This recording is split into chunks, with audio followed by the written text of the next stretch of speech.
오늘 말씀은 출애굽기 10장 21절부터 29절까지입니다. 여호와께서 모세에게 이르시되 하늘을 향하여 내 손을 내밀어 애굽 땅을 위에 흑암이 있게 하라. 곧 더듬을 만한 흑암이니라.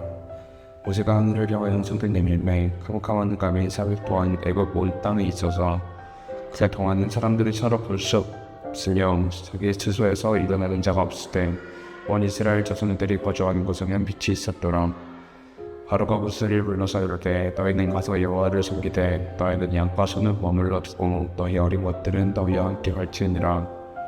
모세가 이르되 왕이라도 우리 하나님 여호와께 드릴 제사와 번제를 우리에게 주어야 하겠고 우리의 가족도 우리와 함께 가고 많은 남길 수 없으니 이는 우리가 그 중에서 가져다가 우리 하나님 여호와를 섬길 것이며 또 우리가 거기에 이르기까지는 어떤 것으로 여호와를 섬기는지 알지 못하겠니이다.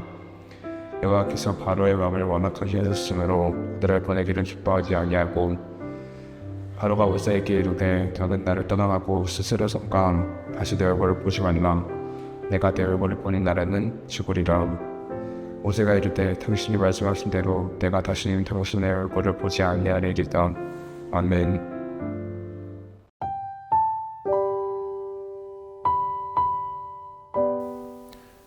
애굽을 향한 하나님의 심판이 계속됩니다. 하나님께서 애굽에 내리시는 재앙을 통해 우리는 인간의 완악함과 자기 백성을 보호하시는 하나님, 그리고 모든 신들 중에 뛰어나신 하나님을 볼 수 있습니다. 특별히 6번째 재앙 이후부터 바로의 완악함을 이야기할 때 하나님께서 그를 완악하게 하셨다고 말하는데요. 어떤 이들은 하나님께서 바로에게 더욱 죄를 짓게 하신다는 말을 하기도 합니다만, 이 말은 하나님께서 원래 완악했던 바로를 그의 완악함대로 내버려 두신다는 것을 말합니다. 재앙을 보고도 뜻을 굽히려 하지 않는 인간의 완악함의 실상을 보여주지요. 그러나 반면에 하나님께서는 그와 그가 섬기는 신을 심판하심으로써 하나님만이 유일한 신이시며 이스라엘의 하나님이심을 보여주십니다. 오늘 본문은 9번째 재앙으로 애굽 온 땅에 흑암이 덮이는 재앙입니다. 애굽 사람들은 태양을 신으로 섬겼고 아몬 레라고 하는 이 태양신은 애굽에서 최고의 신이며 국가신이었습니다. 바로는 그의 신적 아들이자 대표자로 상징이 되기도 했지요. 애굽이 태양신을 최고의 신으로 섬겼던 이유는 태양이 빛과 생명을 주기 때문이었습니다. 그러나 참 빛이시자 참 생명을 주시는 하나님께서 이 애굽의 신을 심판하십니다. 이 재앙을 자연현상으로 설명하려는 사람들은 사막에서 불어오는 큰 모래바람으로 인해 대기가 먼지로 가득하여 어두워진 것이라고 말하기도 합니다. 그런데 중요한 점이 있죠. 이스라엘 백성들이 거주했던 고센 지역은 흑암으로 뒤덮이지 않았다는 점입니다. 또한 이 흑암은 그저 깊은 밤이 된 어두움이 아니었습니다. 애굽 사람들은 주변을 더듬어 찾지 않으면 이동할 수 없을 정도의 흑암이었고, 이 때문에 자기 처소에서 일어나는 자가 없다고 성경은 말합니다. 생명과 빛을 주는 태양신이 사라졌습니다. 그들은 죽음 가운데 있는 자들과 같습니다. 반면 그들이 그렇게 신으로 섬겼던 태양이 그들에게는 없었지만 고센 지역에는 있었습니다. 그들의 신앙으로 보면 오히려 그들에게는 죽음이 있고 이스라엘이 있는 고센 지역에는 생명이 있는 것과 같죠. 그러나 고센 지역에 있는 이 빛은 여호와 하나님께서 자기 백성들에게 주시는 빛이었으며 이는 하나님의 완전한 승리를 보여줍니다. 승리하신 하나님께 속한 이스라엘 백성들은 빛 안에 거하고 있으며 그들은 빛을 소유한 자들입니다. 한편 승리하신 하나님께 속한 모세는 더 이상 두려울 것이 없어졌습니다. 또한 그는 이제 초조한 것은 자신들이 아니라 애굽과 바로임을 확실하게 알았습니다. 그래서 바로는 모세를 불러서 그가 요청한 대로 나가서 여호와를 섬기라고 말합니다. 그러나 바로는 여기서도 협상을 합니다. 동물들은 데리고 가지 말라는 것입니다. 이에 모세는 백성들뿐만 아니라 왕 또한 하나님께 드릴 제사와 번제물을 주어야 한다고 말하면서 우리의 가축을 한 마리도 남길 수 없다고 말합니다. 이 이야기의 결말을 몰랐다면 우리는 우리가 아는 모세가 맞나? 라는 생각이 들 수밖에 없습니다.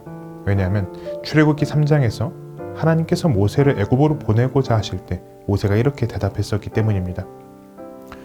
모세가 하나님께 아뢰되 내가 누구이기에 바로에게 가며 이스라엘 자손을 애굽에서 인도하여 내리이까. 모세가 담대해졌죠. 이것이 하나님께 속한 자의 모습입니다. 하나님 앞에서는 겸손하나 하나님께 속했기 때문에 세상에서는 담대한 자. 오늘 본문을 통해 두 가지를 적용해 보고자 합니다. 첫째는 나의 생명의 공급자는 참 빛이신 하나님이신가? 빛을 가장한 다른 무엇인가 점검해 보는 것입니다. 애굽 사람들은 생명과 빛을 공급해주는 태양이 최고의 신이라고 생각했지요. 그러나 그들이 의지했던 모든 것들은 참 생명이요 빛이신 하나님 앞에 아무것도 아니게 되었습니다. 만약 우리 또한 생명을 공급해 주시는 분을 하나님으로 생각하지 않고 흑암이 덮은 것과 같이 삶이 어두운 것 같을 때에 참 빛이신 하나님으로부터 빛을 공급받지 못하며 하나님을 의지하지 않는다면 애굽 사람이 우상을 숭배했던 것과 같이 우리도 생명과 빛을 주는 다른 우상을 섬기고 있는 것과 같을 것입니다. 오늘도 나는 하나님께서 나의 생명을 보존하시며 내 삶에 참 빛을 비추심을 믿고 있는가 돌아보아야 합니다. 그리고 하나님께서 이스라엘의 하나님이셨듯이 오늘도 우리의 하나님이 되심을 우리는 고백할 수 있어야 합니다. 둘째로 우리는 승리하신 하나님께 속한 자로서 하나님의 빛에 거하는 자로서 이 세상에서 담대할 수 있다는 것입니다. 모세가 승리하신 하나님께 속하여 담대했던 것 같이 우리도 승리하신 하나님께 속한 자들이기에 우리와 함께 하시는 하나님을 믿으며 담대한 그리스도인이 되어야 합니다. 하나님을 향해 품은 우리의 열심은 때때로 세상의 가치와 충돌할 때가 많죠. 그리고 세상으로부터 질타를 받을 때도 많습니다. 신앙을 지키기 위한 우리 각자의 싸움은 우리가 처한 환경과 충돌할 때도 있습니다. 그 충돌 속에서 우리는 때때로 놀림을 당하기도 하고 다른 이들이 우리를 향해 비아냥거릴 때도 있습니다만 우리는 담대할 수가 있습니다. 왜냐하면 승리하신 하나님께서 우리와 함께 하시기 때문입니다. 그 하나님께서 우리에게 생명과 빛을 공급해 주시기 때문입니다. 이미 승리한 사실을 아는 자들은 여유가 있고 담대합니다. 그리고 우리가 바로 그런 정체성을 가진 성도가 될 수 있어야 합니다.